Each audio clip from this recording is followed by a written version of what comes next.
In this question, you have to identify what type of fruit is coconut. Option A, berry. It is incorrect because a berry has a fleshy pericarp with the seeds embedded within, like grapes, then tomatoes. But coconut is not such type of fruit. Option B, nut. It is also incorrect because a nut is a one-seeded fruit which cannot be split open.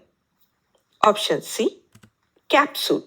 It is also incorrect because a capsule is a dry fruit that splits open to release seeds, such as in cotton or in poppy. But coconut doesn't have such characteristic. Option D, drupe. Now, coconut is a drupe fruit because it has three distinct layers in its pericarp: an outer exocarp, a fibrous mesocarp, and a stony endocarp that encloses the seed. So, this is the characteristic of drupe fruits such as coconut as well as mangoes, peaches. Hence, it is the correct option.